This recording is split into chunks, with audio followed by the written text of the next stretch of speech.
మే 3వ తేదీ ఆదివారం నుంచి మే 9 శనివారం వరకు ద్వాదశ రాశుల్లో మకర రాశి వారికి ఏ విధంగా ఉండబోతుందో చూద్దాం. అయితే మకర రాశి వారికి ఈ వారం అంతా కూడా ప్రోత్సాహకరంగా లాభదాయకంగానే ఎక్కువగా ఉండే పరిస్థితి అయితే కనిపిస్తుంది. ఇతరులతో సంబంధ బాంధవ్యాలు మెరుగుపడటం అనేది అయితే ఉంటుంది.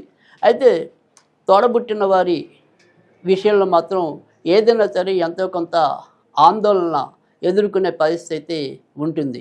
అయితే ఈ వారం ఎవరికి కూడా మనం మధ్యవర్తిత్వం ఉండటం కానీ, లేదా ఏదైనా సరే సాక్షి సంతకాలు చేయటం కానీ, ఇలాంటి విషయాల్లో 1-2 సార్లు ఆలోచించి నిర్ణయాలు తీసుకోవటం అనేది అవసరం. అలాగే ఆరోగ్యపరంగా కూడా ఎంతో కొంత జాగ్రత్తగా ఉండవలసిన పరిస్థితి.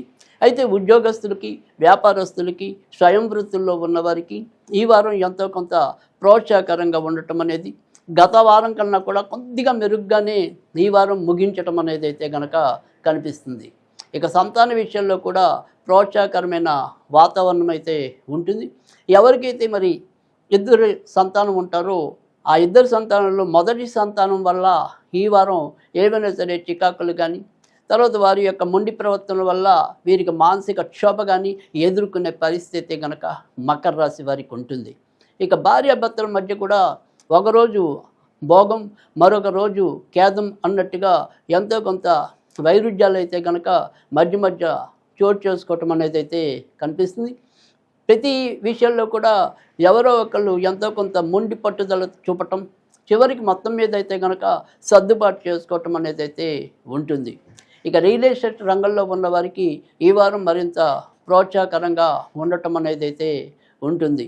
కొత్తగా ఏవైనా సరే ఆస్తిపాస్తులు పెంచుకోవాలన్నా, లేదా కొత్త వస్తువులు సమకూర్చుకోవాలన్నా కూడా మకర రాశి వారికి ఈ వారం ఖచ్చితంగా అనుకూలకంగానే ఉంటుందని కూడా చెప్పవచ్చు. ఇక కొత్తగా వివాహం కావాలి అనుకునే వారికి ఎవరికైనప్పటికీ కూడా వారి ప్రయత్నాలు మరీ ముందుకెళ్ళే పరిస్థితి ఈ వారంలో అయితే కనుక పెద్దగా గోచరించటం లేదు. ఇక ఎవరైనప్పటికీ కూడా విదేశాల్లో ఇప్పటికే కొత్తగా ఉద్యోగం రావాలని కానీ, లేదా పై చదువులు ఇంకేమైనా సరే చదువుదామని కానీ ఎదురు చూస్తున్నట్టయితే కనుక వారికి ఖచ్చితంగా ఆశాజనకంగానే ఉంటుందని కూడా చెప్పుకోవచ్చు. మొత్తం మీద మకర రాశి వారు ఈ వారం అంతా కూడా వ్యక్తిగత ఆరోగ్య విషయంలోనూ, తోడబుట్టిన వారి విషయంలోనూ ఎంతో కొంత శ్రద్ధ చూపించడం అనేది అవసరం.